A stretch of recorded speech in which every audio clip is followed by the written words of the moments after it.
Okay, we are back. We'll grab this. Confuse the game by signing out upstairs, I guess. Right. Get that.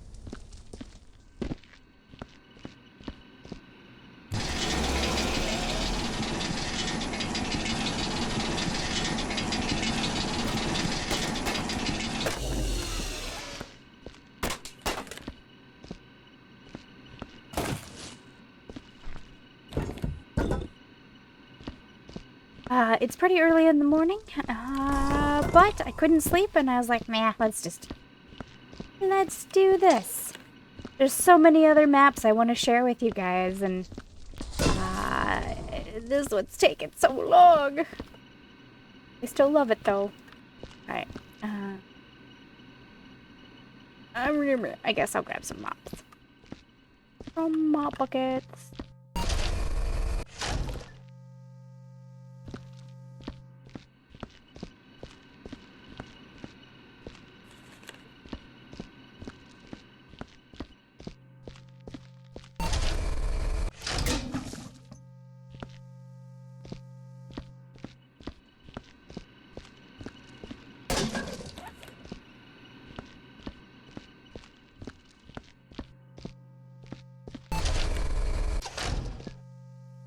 Ooh, Oop.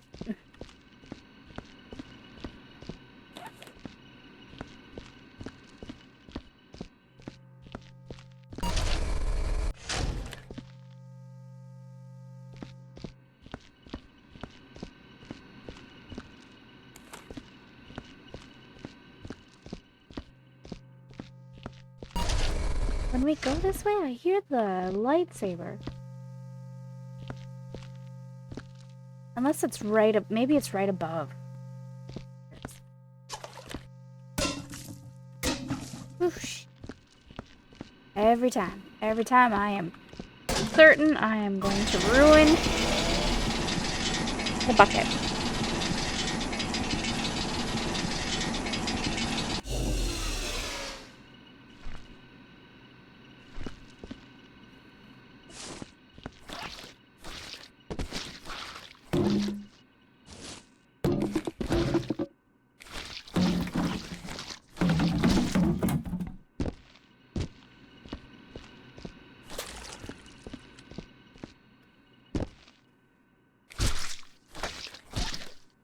So the thing about this... Oh, never mind. Made it there.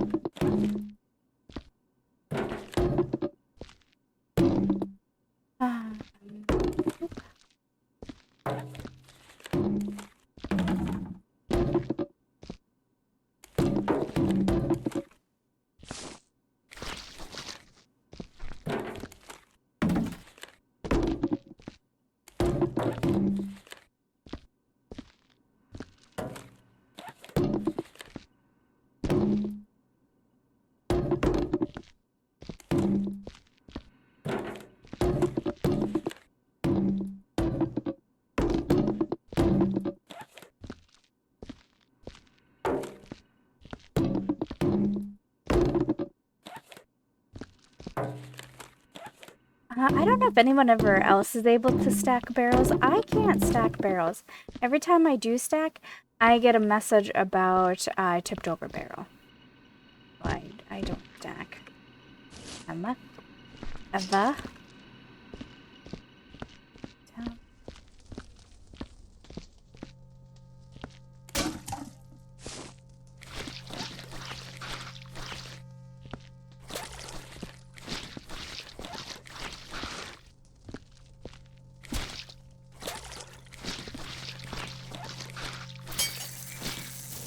What? Burning.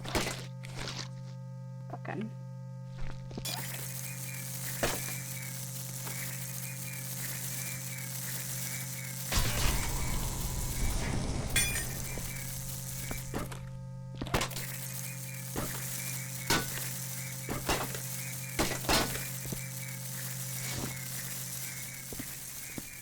So dark back in this corner. I don't know what to do about it though.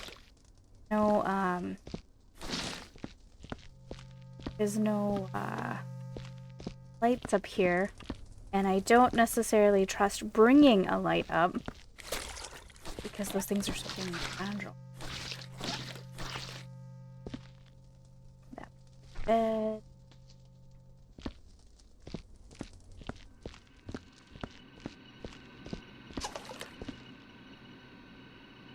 Light down there.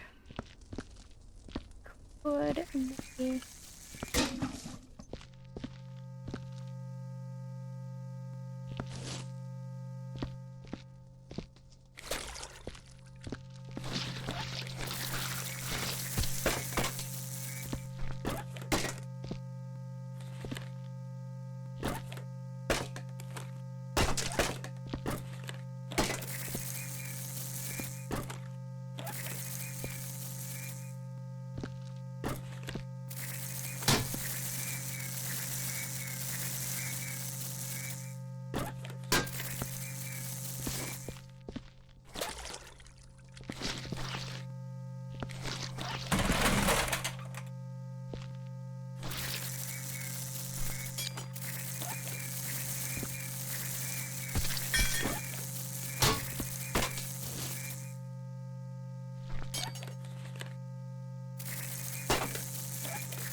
That may come back to bite me in the butt.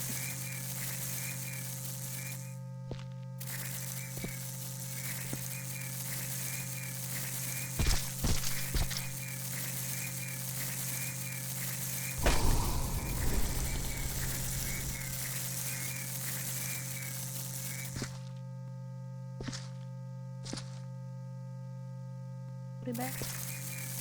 I don't want it's floaty barrels.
Yeah, I gotta wake up high because I zoned out.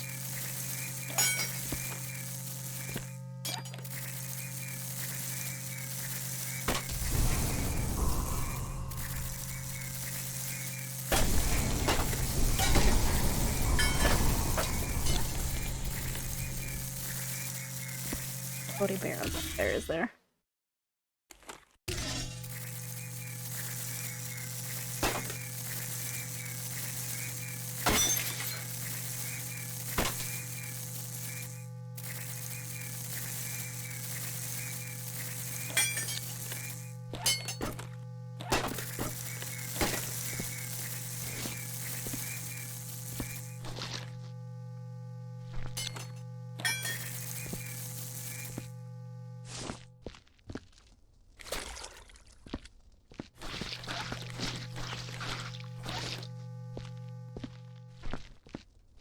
Filling the buckets left and right.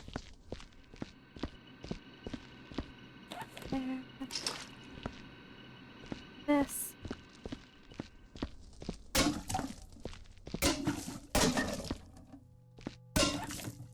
I keep waiting to find like a vending machine hiding in one of the rooms, but I don't think we're gonna be.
A dead bucket.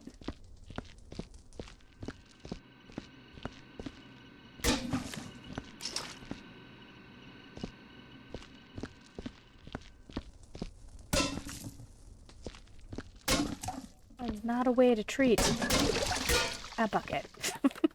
As I was saying, not the way you treat a bucket.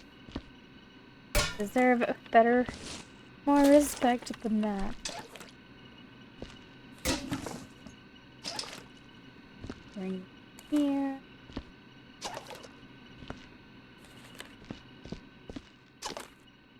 Garbage.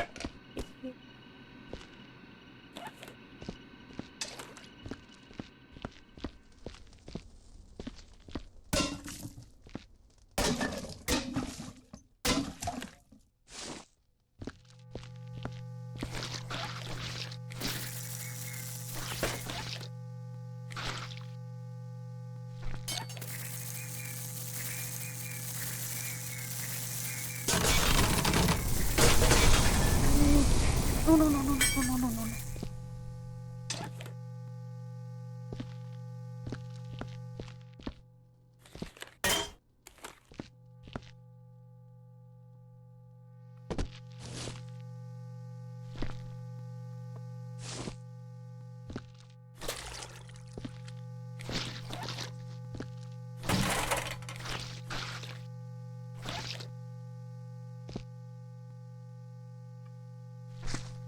That's the monitors providing them. Yes.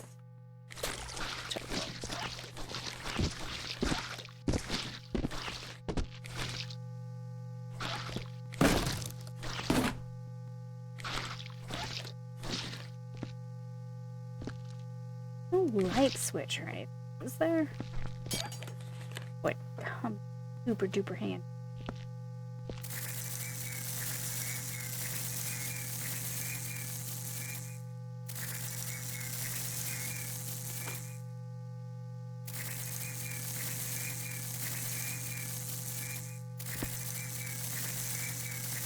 That keyboard straight ahead, right where the static monitor is. It's done now, but it's hopping up and down, spazzing.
I want to sort of be careful. I think check the other side.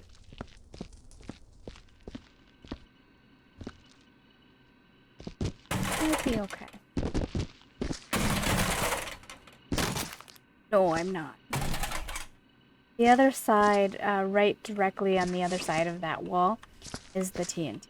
Oh. Proceed with caution.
I went to melt it all, but I also don't want to cause myself problems with the or with the barrels. At least not.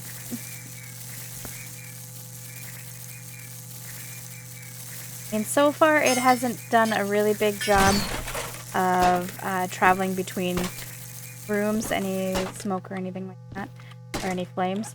But one time I'm like, oh, it's gonna be fine. Not.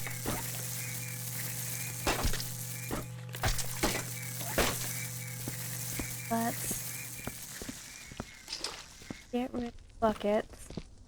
They stock on.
Later.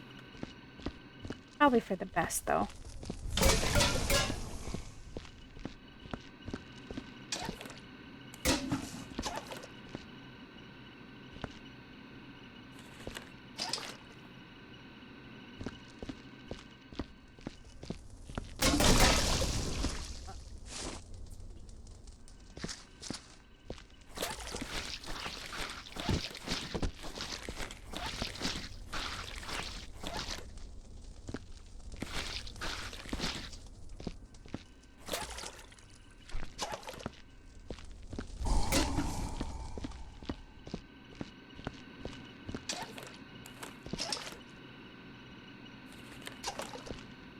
I generally, if I haven't mentioned it before, if you haven't heard me say it before, I generally don't walk around with stacked mop buckets because we know I'm clumsy.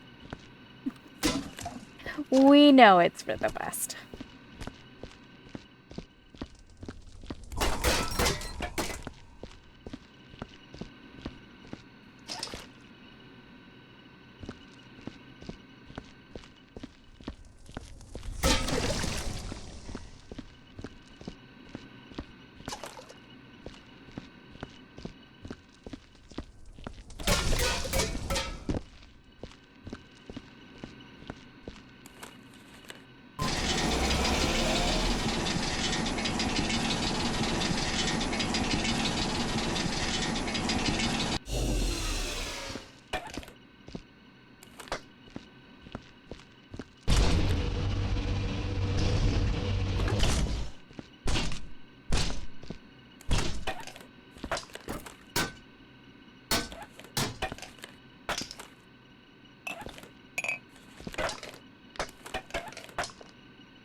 was wondering if I could touch him and turn him on. Nope.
Oop, I don't know what that sounds, but that is scary. Oh, I just knocked over. It's fine.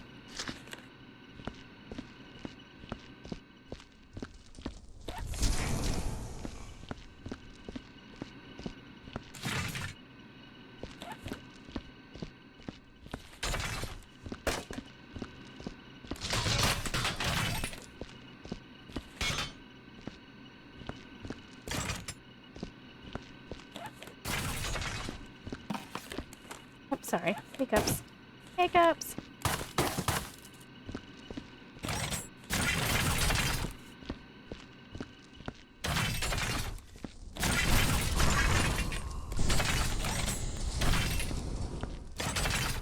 So before I forget, I have Halloween's the end, or the beginning of next week. And I'm recording this on, well, technically Monday morning. Super early in the morning, like 2 a.m. So next Monday will be Halloween, and I have some family coming to visit at the end of this week. So videos may slow down from Wednesday going forward because I won't have as much time to be able to record. One, because it's my big family coming, and they're loud. They're loud. But also, I mean, I probably should visit with them. So anyway, just know towards the end of the week, the videos may get a little light. I am going to try to record ahead in the beginning of the week here to give you guys at least some content every day. But I, as much as I want to say that I'll be able to do it, I don't know. I don't know. Why am I going down this way? Oh yeah, I remember. No. Unfair. Cruel. Cruel, cruel. And that is why I just want to burn everything.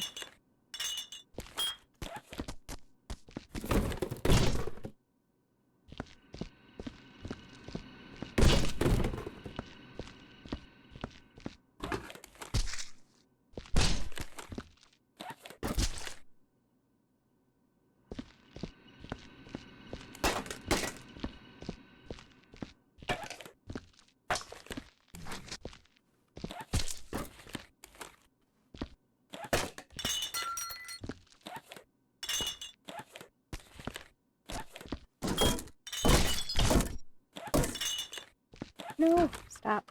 Everybody stop. Everybody behave. Stop trying to get me killed.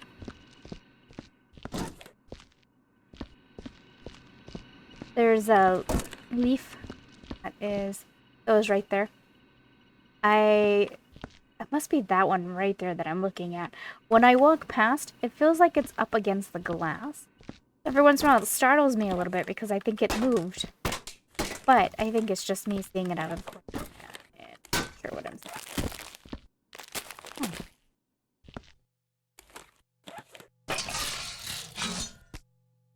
That room. A teeny tiny little torture chamber. Okay, I know where I want to put that. Tread softly, please. Put this here, but it's actually eventually going to go in that back room there. After I'm done melting it.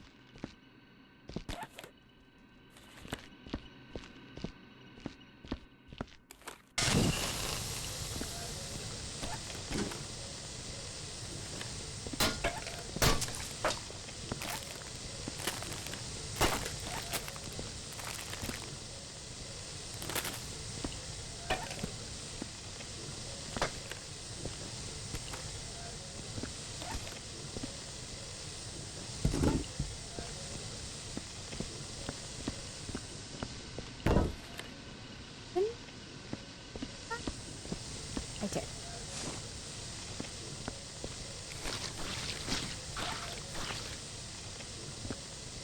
That body.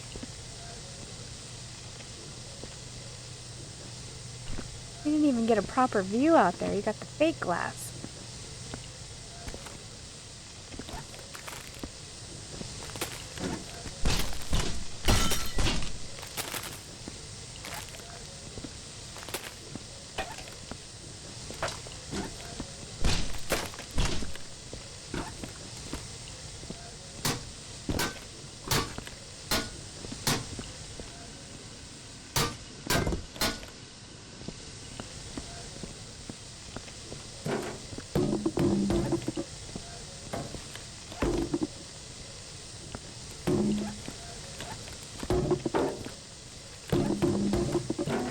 Get to be a pain in my rear.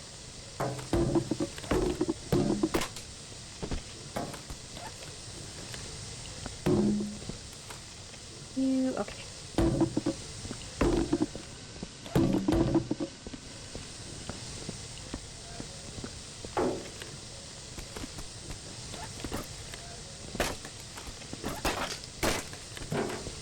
You look like a floaty barrel, though.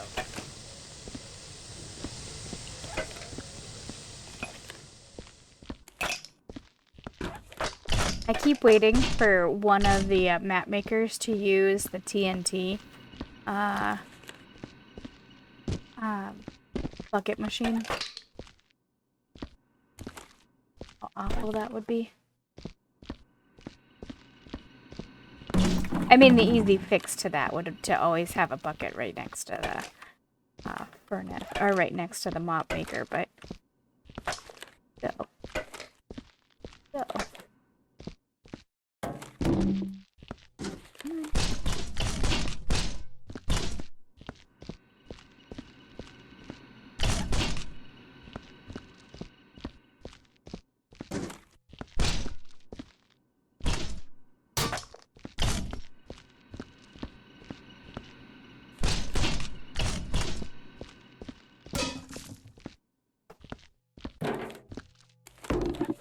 I don't think I was wrong with my estimation that it was going to take me 7 hours to do this. This is part 5, so that means roughly we spent 5 hours on it. I still have half the upstairs to do. Plus we gotta weld and, what's the other thing that we gotta do? Well, of course, mining. Go through with the sniffer, though I don't always show me doing that, because it's sometimes time consuming. Can you stop being a pain in my rear? Oh, then thank you for not being a splody barrel.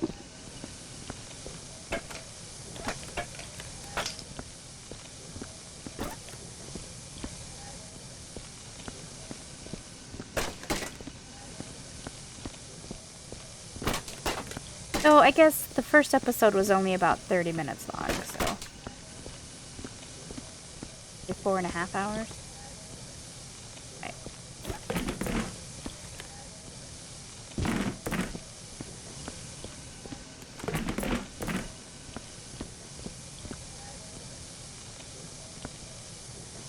Set right there from the other side.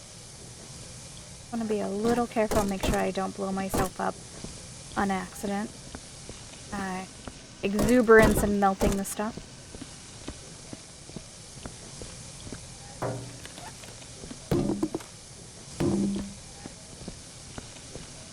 It's radioactive, it's fine.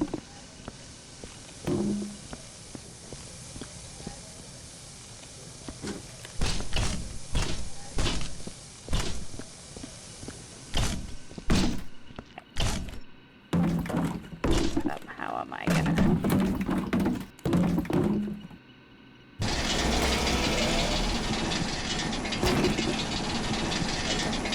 pinched.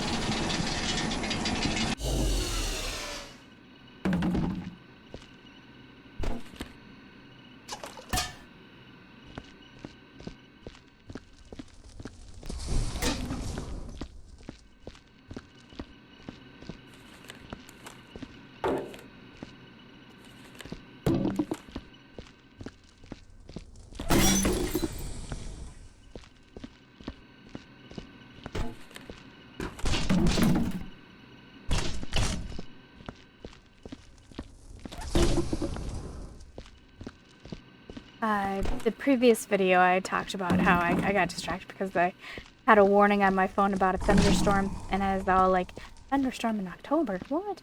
It was a pretty bad thunderstorm.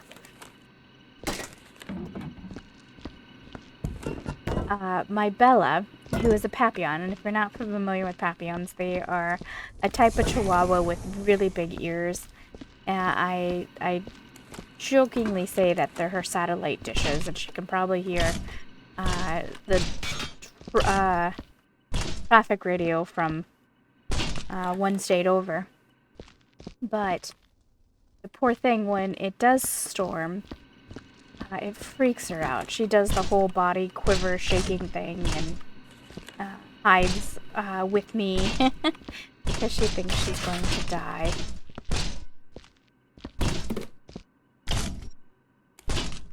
That was what I spent my night doing. I read a book and cuddled the dog under the blankets and played some music.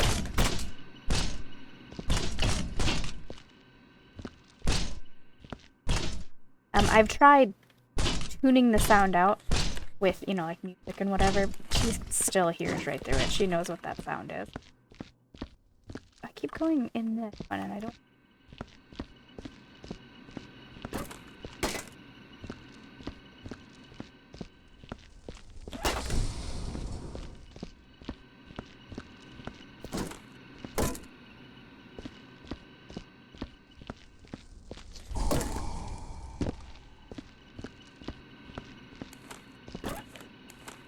my other dog doesn't care.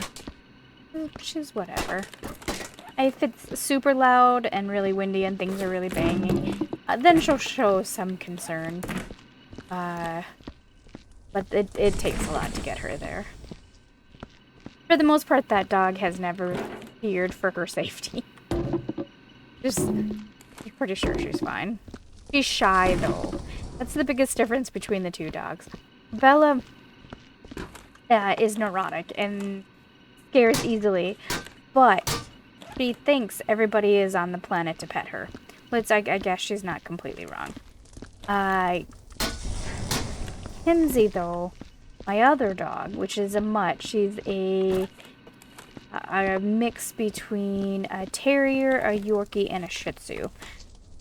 She is shy. She doesn't trust people.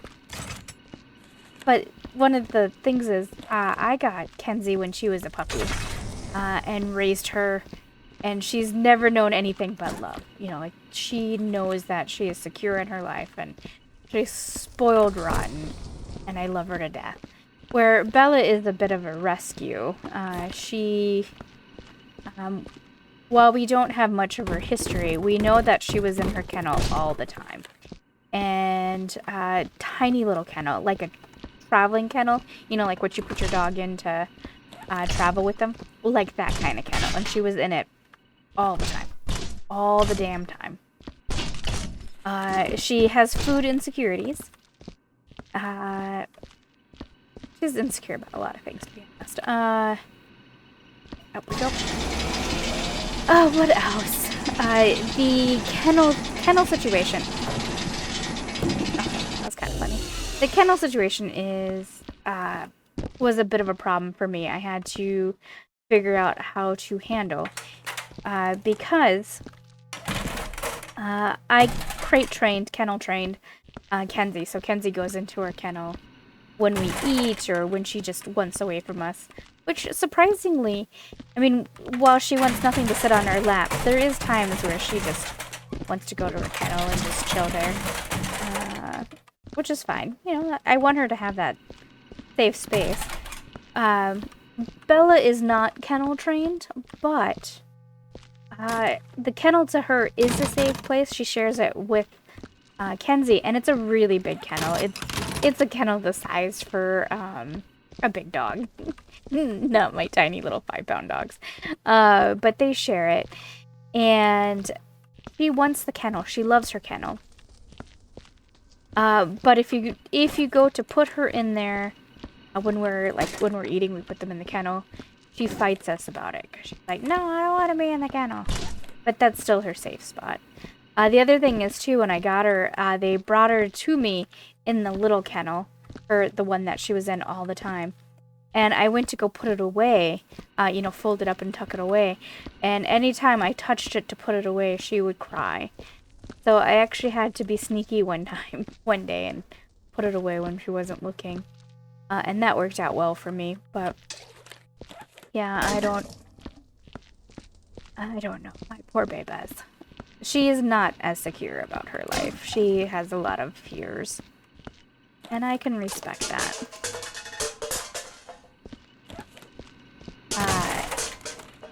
But she'll still run up to people and be like, pet me. Pet me. And the other problem I have is she has no fear of big dogs. None whatsoever, which is terrifying for me. Because she's 5 pounds of fluff. A dog just wrestling with her could hurt her. My brothers have all big dogs. And when they come up for the holidays or whatever, we have them bring their dogs. And Bella is not shy about antagonizing them. But they're all laid back dogs. But even roughhousing, they could step on her and hurt her. And I tried telling her this, but she doesn't hear me. I have to relax her. And the food insecurity things was a problem as well, because Kenzie's so laid back, she doesn't care. But if Bella's gonna stand guard over the food, the shared food dish, that's the thing I had to work on fixing. And my fix to that was every time Bella would growl, I would pick up the dog dish and put it up on the counter. And then when she realized that I was doing it, I would bring the dish back down when she was done growling. Then she put it together. And now she doesn't really growl over the food. But they have been known to tussle over special treats. Even though they're both getting the treats. Like, what are you tussling about, you dorks? You're both getting it. But every once in a while, there's a little snafu that happens.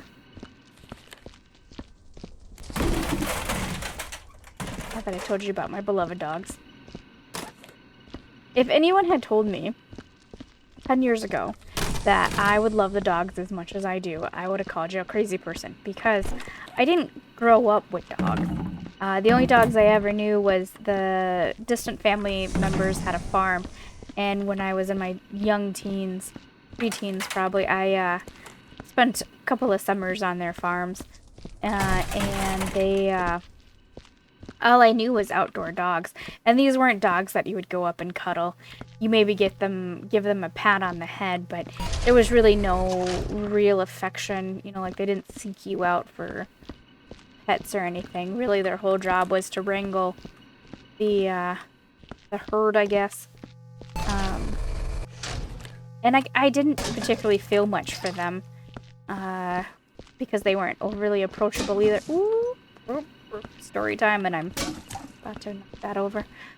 So, happenstance, my mother got empty nest syndrome when all the kids were out of the house. I was the last to leave, and she got really bad empty nest syndrome, which, to be fair, there's a lot of us. I'm adopted, and so she got empty nest. And so my dad, on a whim, bought her a poodle. And she herself was never big on animals. Again, similar to me, we just never had a reason to. We didn't grow up with animals. What animals we had in our lives were, like, serviceable animals. Through no choice of our own. You know, that was just something that our elders had done. And she, not super attached, but oh, she got so attached to the poodle. It was a little teacup toy poodle, and she was so attached. And through her, I became attached to the dog as well. So cute, guys. It was adorable. And we had her for, I think, 7 years. And she died. And we were so sad. And we were dog hunting. Not that we wanted to replace Lily, but there was such an empty, gaping hole in our heart for everybody in the household that we ended up getting another dog, which was Kenzie. And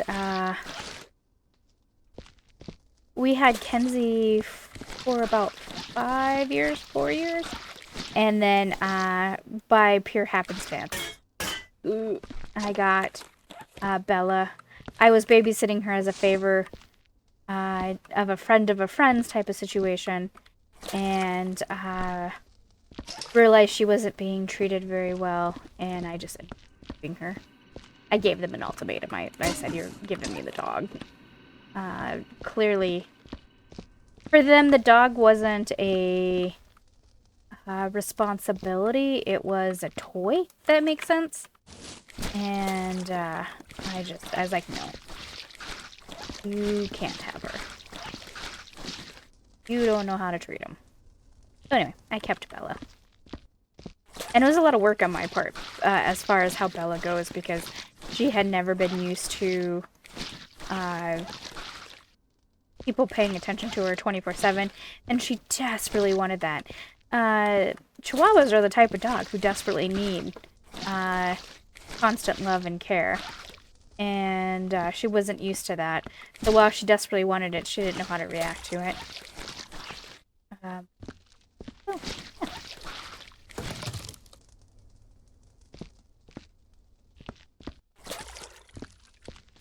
And dead bucket. And in all the burning in this room, Ash still managed to survive. Pretty proud of that trash, I'm not gonna lie.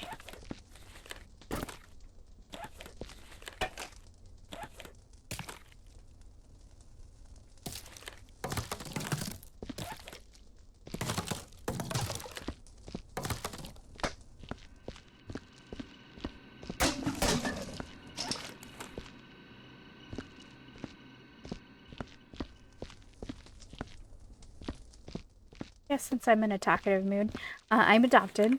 They are my folks are distant family members who adopted me. My biological dad was still alive. My mother had passed when I was young, and my biological dad was still in the picture. But he was a mess of a man. He couldn't stay sober for the life of him. Not that he particularly tried overly hard, but he couldn't stay sober, and he didn't know what the hell to do with a daughter. Other than try to use me to get stuff from the government. So said government was like, alright, you've had enough chances. Your kid's being neglected. We gotta figure something else out. And so I got adopted by distant family members. If they hadn't adopted me, I would have gone into the system. So they adopted me when I was in my mid-teens. And caused some family drama. But I love my folks, my adopted folks. They're pretty awesome. They're very confused by me because I am so different from... Oh, shoot. My adopted mom has 2 sons from a previous marriage, 2 grown sons. And then she gets a daughter, me, and she's like, I don't know what the hell to do with her. But, I mean, she figured it out, but I was a weird one. Like, the family is super active and athletic, outdoorsy, all about the cars, and even my dad is all about cars. His career was cars, hunting, that kind of thing. And then there's me, who is I'm all about the arts. I am all about the electronics. And they were like, well, shit. I spend more time daydreaming than I did. And put me outside, I have severe allergies. And so that was also fun. Like at first they thought, oh, well, she's gonna be fine. She just needs to be exposed to the outside. And then here's me with all the allergies.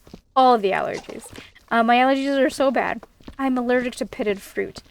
And that's because pitted fruit has the same enzymes as a birch tree.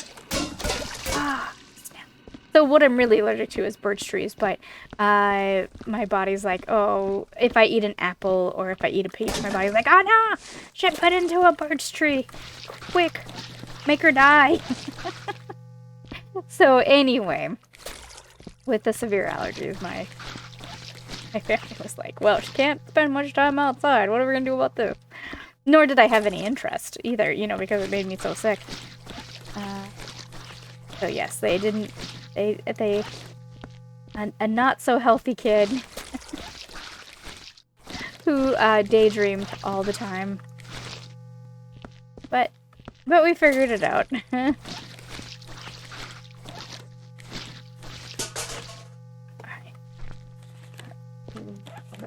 That. I feel like we're making some headway. Probably another hour and a half.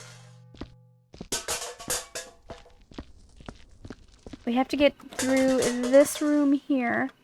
And I think this is the only room. I don't think there's a door over there. It shouldn't be, because that should be the barrel room on the other side of that wall. So we're doing pretty good.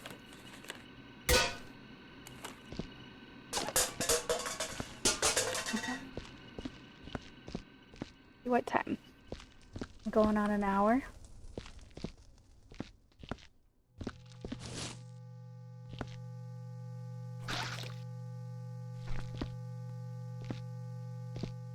And my luck too, like I came into a family that has, who are very, I don't know, what's the word?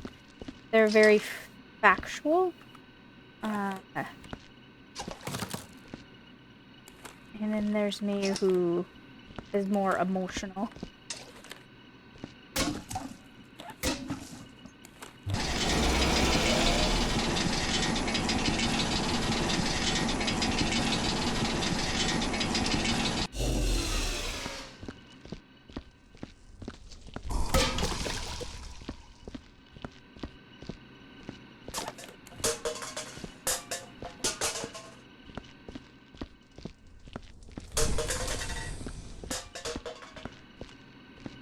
The one thing about my upbringing, though, from being younger, was growing up with my dad, it was always drama. There was always, right around the corner, I never knew what was going to happen because there was always drama. Someone was always fighting.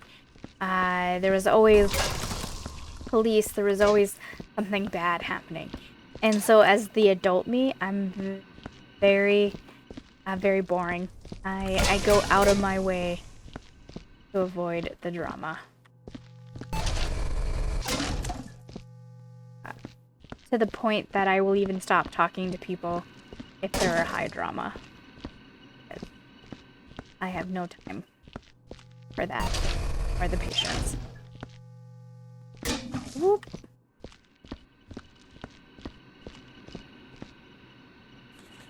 I mean, don't get me wrong, I know sometimes you can't avoid the drama because it's life. Happens. Divorces. All that jazz. But,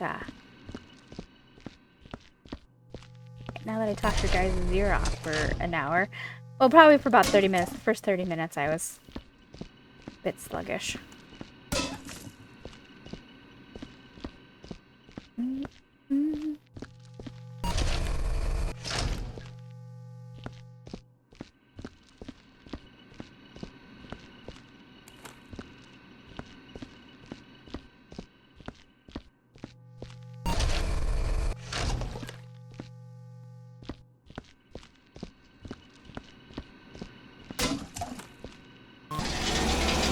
With the pandemic, I have a really good friend. We've been friends. Oh, that was weird. We've been friends for a long time, and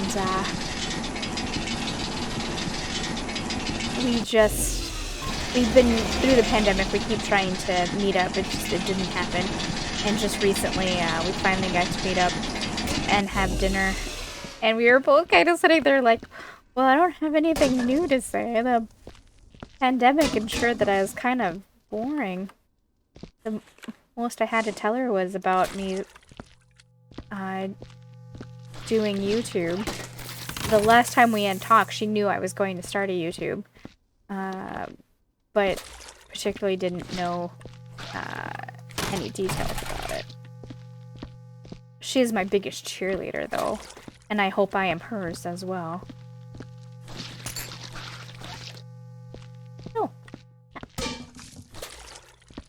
Now that I've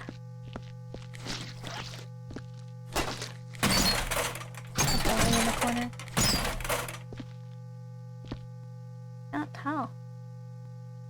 When we're drunk in here. Sorta don't want to melt it since we've just got a freshly mopped room. I mean, it's not completely mopped, but let's get rid of this. Not get stuffs. Put that there.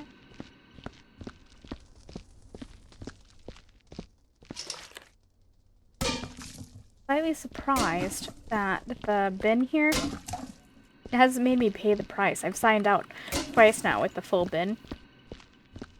And so often when you do that, those bins glitch out. Like everything spews at it when you walk past it. Which is also why I've been slightly hesitant to pick it up.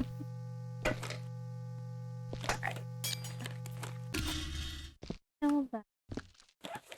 Maybe for now put that there.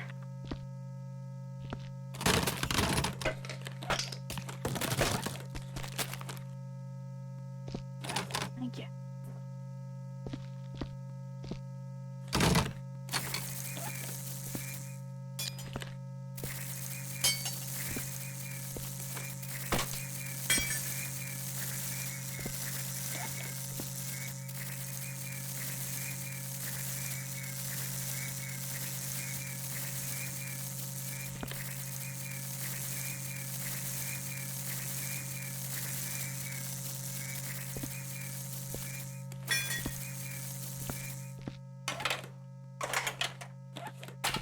What is going on? I think I broke the game at some point here. First the elevator and now Stairs are like glued.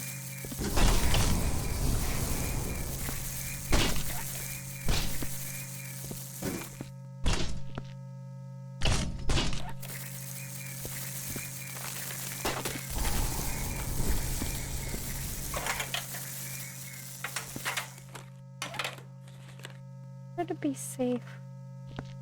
Melt these.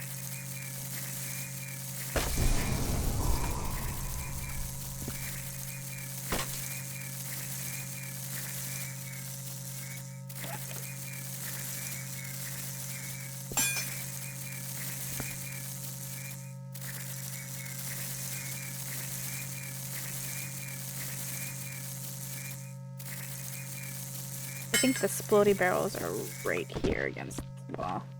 I think.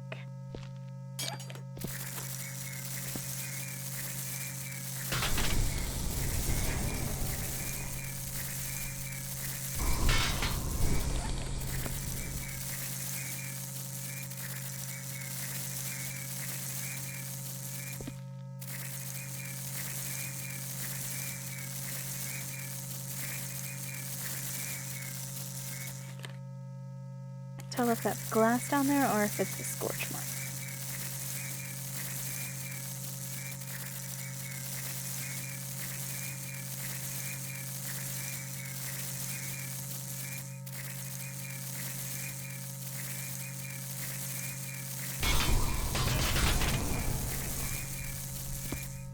I'm a huge Doctor Who fan, and I just saw the David Tennant's back for a few episodes.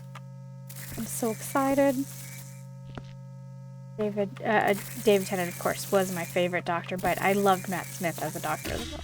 I like David Capaldi too.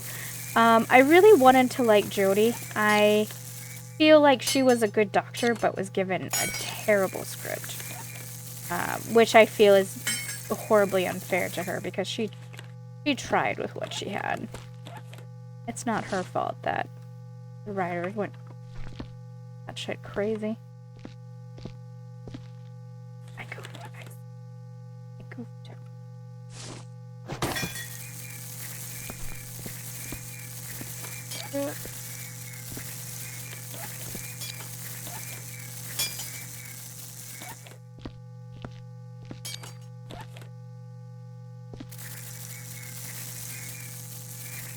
Bottle, right? Brush it out.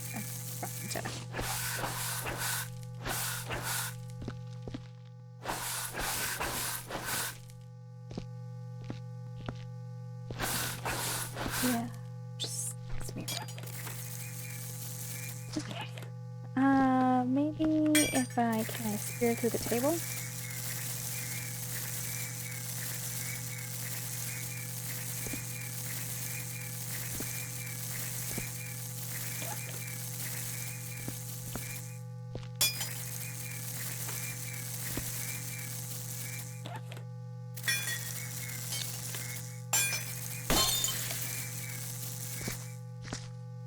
Go. That did it. I'm making a mess. I am making a horrible mess. If I understand it correctly, I don't think David Tennant's sticking around, though. I think it's just like a special, because they mentioned that. Or, I already saw the pictures of the next Doctor. Getting a black Doctor. Ooh.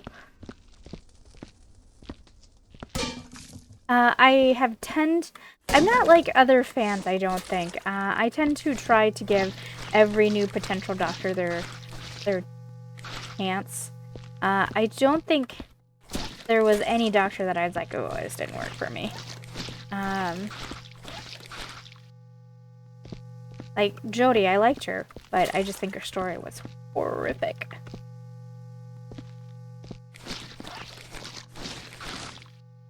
So hopefully I think Moffat's back telling the story, so hopefully they fix whatever, somehow explains whatever had gone wrong.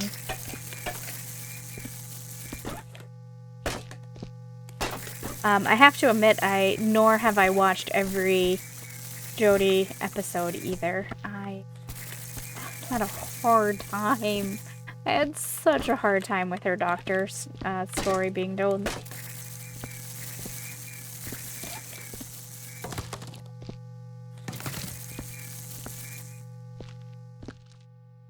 And the other thing too was so much of her seasons happened during the COVID peak as well. So, I mean, she didn't have long seasons, which might have been for the best because it was so bad. Though I had heard a rumor that the seasons were short not because so much of COVID, as because they saw that the viewership was down and were upset with the direction of that the show was going. But I don't know how true that is. Okay, so I bored you with my story, with the life of my, the story of my life, and then I bored you with the story of my addiction to Doctor Who. I could go longer for Doctor Who too, so I'm just grateful that I'm about wrapping it up.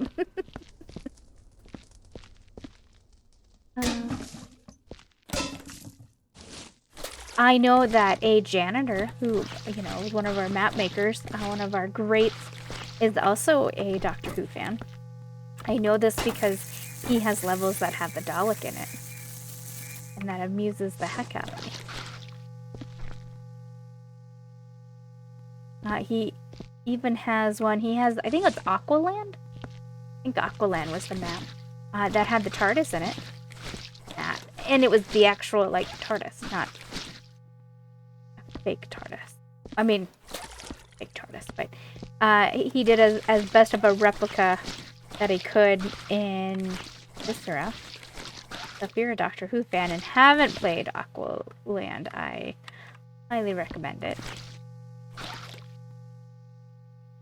He did a really good job recreating that. I'm gonna have to melt this chair because I can't pull it out.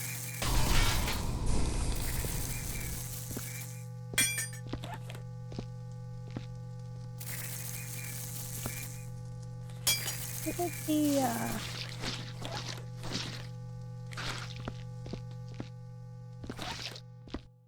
where did the metal go?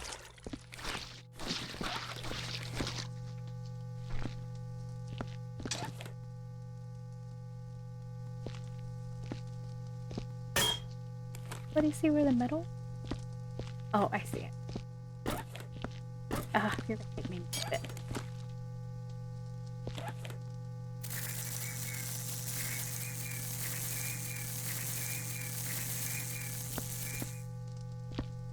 Alright, next up is this room, and I think this is the final room.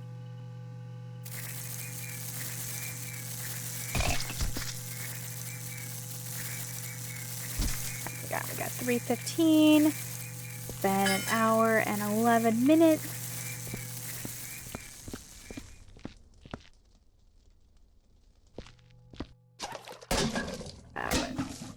This.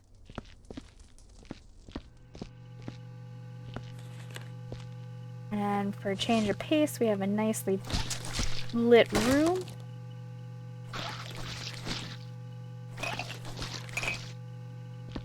I'm gonna laugh so hard if turns out I'm gonna be done cleaning and there's a stupid light switch to have turned on all the lights. Oh my fuck. Okay, bucket.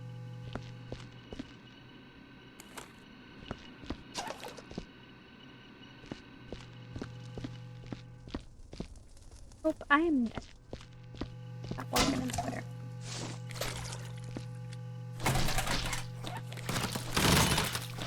I did a pretty bad job about stacking crates. I did get tired of carrying the crates down. That was blood. As I'm jumping on this guy's kneecap.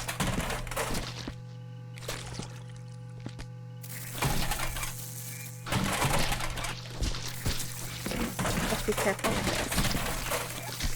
back wall. I'm gonna call it done here. Thank you guys for keeping me company. Thanks for putting up with my story time. And I will be back soon with more, I promise. Probably one more episode, maybe two. I don't know.